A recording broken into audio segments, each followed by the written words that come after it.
السلام عليكم ورحمة الله وبركاته. ازيكم يا شباب، عاملين ايه؟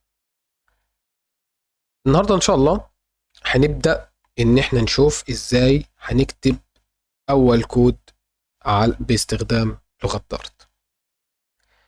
تمام. خلينا نكون متفقين ان اي برنامج ليه نقطة انطلاق، يعني له بداية لازم يبدأ من عندها. تمام. فالبداية اي برنامج بتكون من خلال الفانكشن اللي اسمها المين. تمام. هنعرف معنى كلمة فانكشن ده، كل المصطلحات اللي بقولها ان شاء الله هنتعرف عليها. بس خلينا نقول ان عندي حاجة اسمها void main.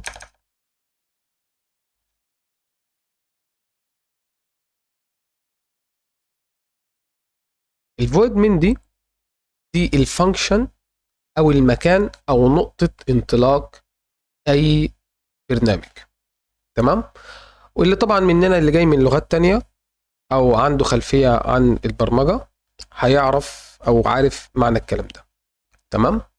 طيب، يعني ايه نقطة انطلاق التطبيق؟ يعني التطبيق من خلاله بيبدأ يتنفذ خطوة بخطوة.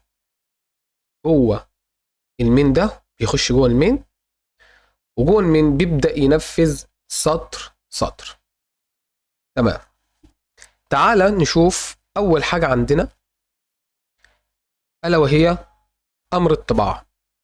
تمام. احنا مثلا عايزين نطبع حاجة معينة فين؟ في الكونسول بتاعنا. تمام. هنيجي نكتب كلمة print. تمام.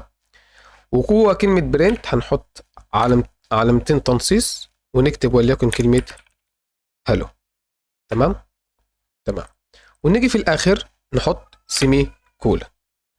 عندنا أي سطر كود، تمام، في دارت وفي معظم لغات البرمجة بينتهي بعلامة السيمي كولن دي.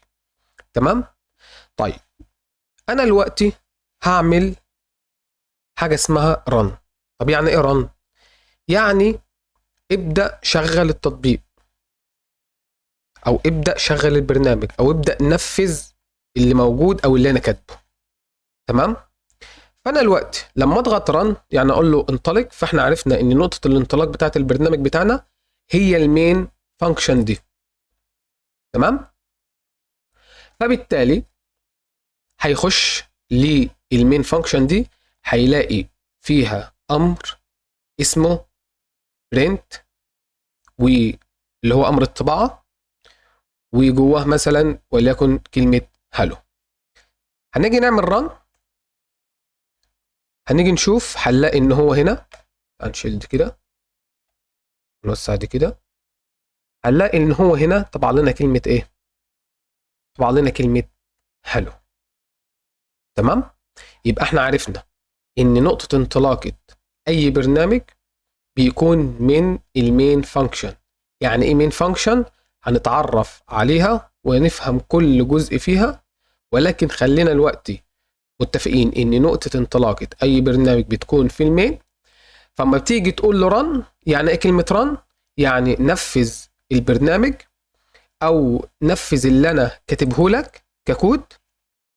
فبالتالي هو هيخش جوه المين، هيلاقي ان عندي امر طباعة اللي هو كلمة print، وان هو يطبع كلمة زي هلو بين علامتين تنصيص، طبعا في الاخر السيمي كولن. ولما عملنا رن لقى ايه؟ لقيناه طبع في الكونسول هلو. دي اسمها الكونسول، الشاشة اللي بيطلع فيها الناتج ده اسمها الكونسول. تمام. طب نفترض مثلا ان احنا قررنا مثلا السطر ده، مثلا قلنا هلو، مثلا هلو محمد. تمام. تعال نمسح ده. تمام.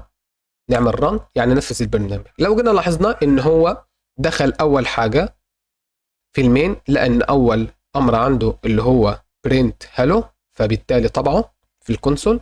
ودخل نزل نفذ السطر اللي بعده، لقى ان عندي برضه امر طباعة اسمه محمد، فبالتالي طبع بعده محمد. ان شاء الله دي كانت بداية بسيطة كده، وان شاء الله هنبدأ الفيديو الجاي ان احنا نبدأ نتكلم عن الفاريبلز او المتغيرات. السلام عليكم ورحمة الله وبركاته.